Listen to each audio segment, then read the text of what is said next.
1 საათია კანცელარიაში მთავრობის ხდომა მიმდინარეობს. მინისტრები 34 საკითხს განიხილავენ, მათ შორის იქნება ზოგადი განათლების შესახებ კანონში შესატანი ცვლილებები და სოფლის მეურნეობის მხარდასაჭერი 50 მილიონიანი პროგრამა. ხდომის დაწყებამდე საგარეო საქმეთა მინისტრმა ელჩების კანდიდატურებზე ისაუბრა. ამ საკითხის განხილვა დღეს პარლამენტშიც იგეგმება. კიდევ რა საკითხებზე იმსჯელებენ მთავრობის დღევანდელ ხდომაზე, გვანცა პაპავაძე ისაუბრებს პირდაპირ ეთერში. გვანცა გისმენთ.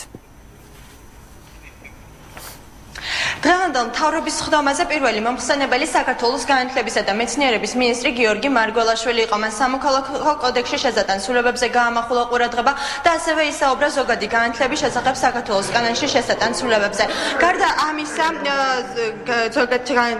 ამისა, ჯანდაცვის მინისტრი ისაუბრებს ბავშვთა ზრუნვის აქციის ფარგლებში გასატარებელ ღონისძიებებთან დაკავშირებით, რაც შეეხება რეგიონული განვითარებისა და ინფრასტრუქტურის მინისტრ დავით ნარმანიას ის რეგიონებში განსახორციელებელ პროექტებზე გაამახვილებს ყურადღებას. მისივე განცხადებით პროექტების განსახორციელებლად წესები პირველად შემოდის, რომელიც გულისხმობს ადგილობრივი თვითმმართველობების მხრიდან პროექტების ინიციირებას, განხილვასა და დამტკიცებას. ასევე მისი განცხადებით დღეს განიხილება და დამტკიცდება 50 მილიონიანი სოფლის მეურნეობის მხარდასაჭერი პროგრამა. ხდომის დაწყებამდე განცხადება გააკეთა ჟურნალისტებთან საგარეო საქმეთა მინისტრმა მაია ფანჯიკიძე. მისი განცხადებით დღეს ელჩების კანდიდატებს პარლამენტში მოусმენენ. საგარეო საქმეთა სამინისტრომ პრეზიდენტის ადმინისტრაციას გაუგზავნა მთელ რიგ ქვეყნებში ელჩების კანდიდატურები. პრეზიდენტმა მათი ნაწილი უკვე გადააგზავნა პარლამენტში და დღეს სწორედ აი ამ გადაგზავნილი კანდიდატების მოსმენა იქნება პარლამენტში.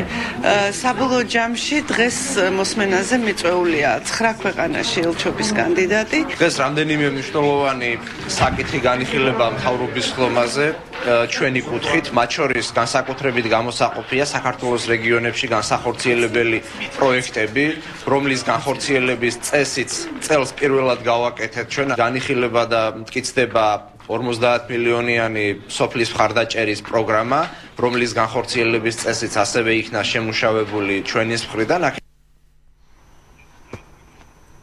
დღესვე ხდომის დაწყებამდე ანქვაბის განცხადებას მოქვის ბედიისა და ილორის ტაძრების რესტავრაციასთან დაკავშირებით გამოეხმაურა საქართველოს კულტურის მინისტრი გურამ ოდიშარიას განცხადებით ამ საკითხთან დაკავშირებით აფხაზურ მხარესთან კონსულტაციები ადრეც მიმდინარეობდა. მისივე განცხადებით ის დღეს აფხაზურ მხარეს დაუკავშირდება და არ არის გამორიცხული საქმეში უცხოელი სპეციალისტებით ჩარიოს.